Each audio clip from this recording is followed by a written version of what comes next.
If the pharmacy vanished tonight, most people would panic. For generations, remedies were hidden right outside our doors.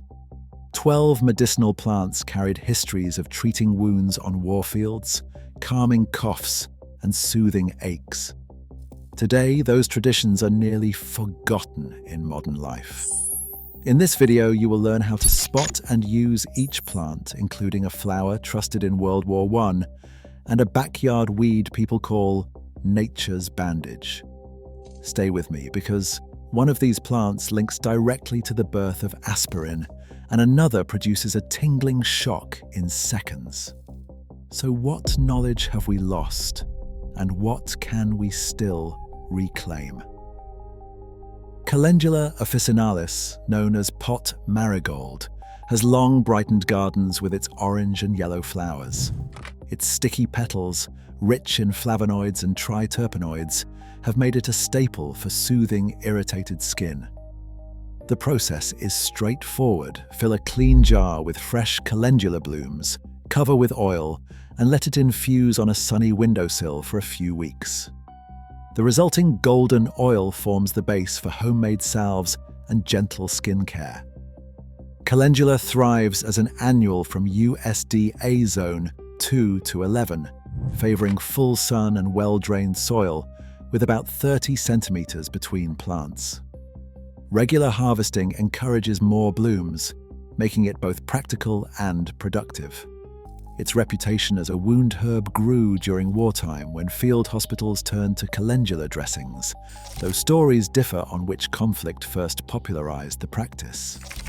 Sea buckthorn, Hippophae rhamnoides, is a hardy shrub with narrow silver leaves and vivid orange berries. The oil pressed from its berries and seeds is loaded with carotenoids and omega-7 fatty acids, especially palmitoleic acid, valued for dry skin and mucous membranes. Sea buckthorn grows best in zones 3 to 7, needs full sun, and prefers well-drained soil. Spacing is crucial, 2 to 3 meters apart, and both male and female shrubs are needed for fruit. The berries are tart, but the oil is prized in Baltic and Central Asian skincare traditions. Plantain, whether Plantago major or Plantago lanceolata, is a familiar sight in lawns and along footpaths.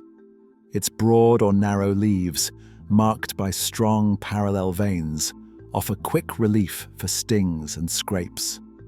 Crushed or chewed, a fresh leaf pressed to the skin acts as a green bandage, thanks to its soothing mucilage and gentle astringency.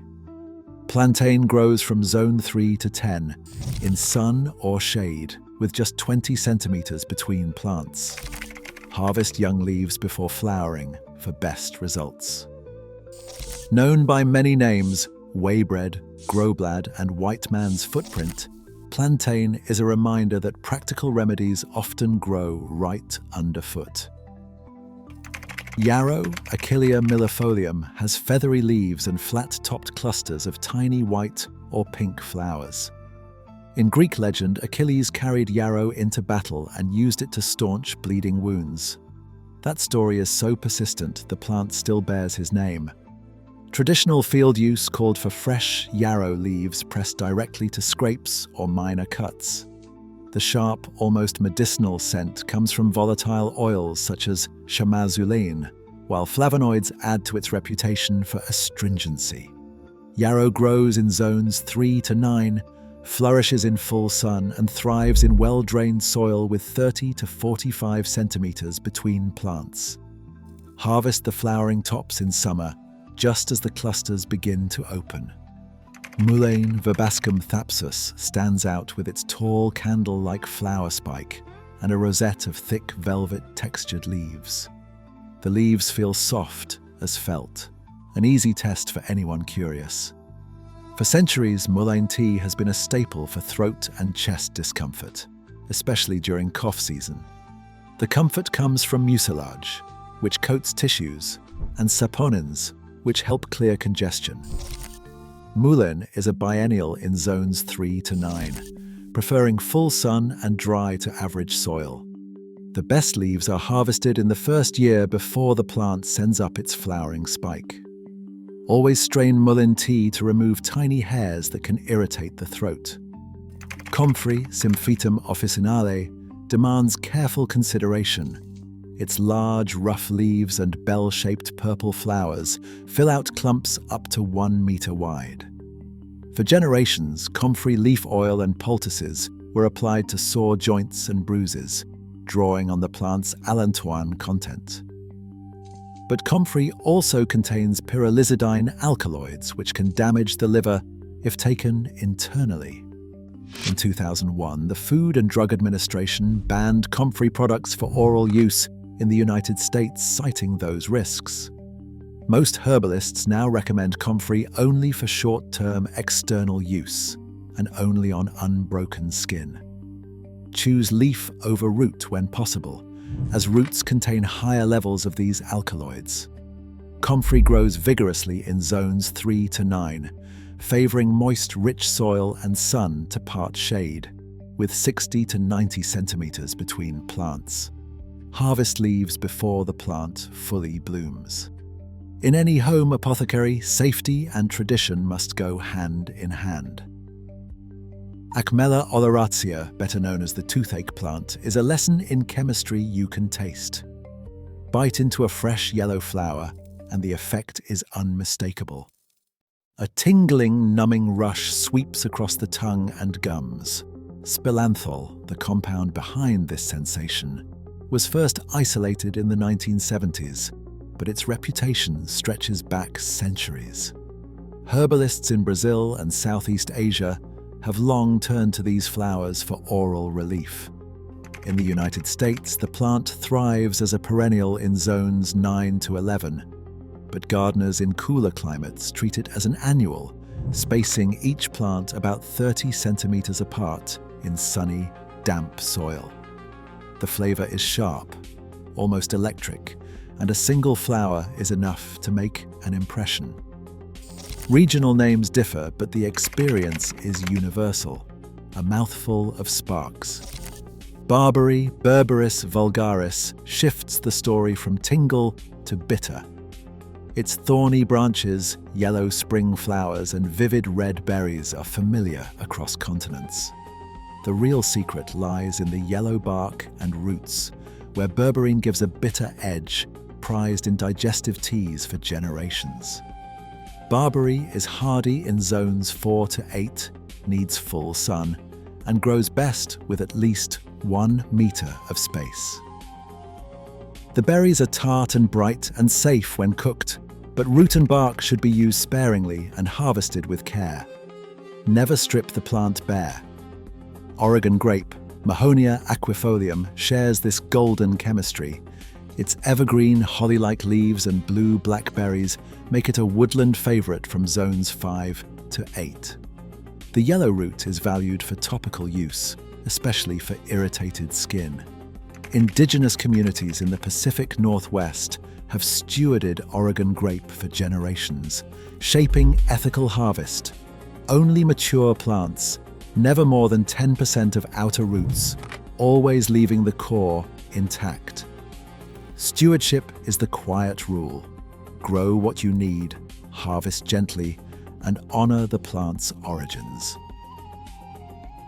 Usnea, often called old man's beard, hangs in pale green threads from the high branches of temperate forests. This lichen is more than a curiosity. It is a living indicator of air quality, thriving only where the air is clean. For centuries, Usnea was gathered by hand and prized as a folk remedy for wounds and coughs. Its inner white core, revealed with a gentle pull, contains usnic acid, a compound that herbalists discuss for its antimicrobial properties. Extraction traditions vary. Some insist 3 weeks in alcohol draws out the most potent tincture, while others swear by a 4-week soak for a fuller profile. The debate continues in herbal circles, but all agree on one point. Ethical wildcrafting is essential. Usnea absorbs pollutants, so only harvest from unpolluted forests, and always leave most of the lichen behind to protect both the ecosystem and the medicine. Boneset, Eupatorium perfoliatum, grows in low, damp meadows, its leaves appearing to pierce straight through the stem. Folk tradition called for a bitter tea, brewed from the aerial parts during fever season. In the 1918 influenza pandemic, boneset tea was a staple in rural households across North America, with local newspapers recording its use for aches and chills. The science points to sesquiterpene lactones as the main bitter constituents. Yet modern toxicology urges caution. Boneset contains no pyrrolizidine alkaloids, but can cause nausea or rare liver strain if overused.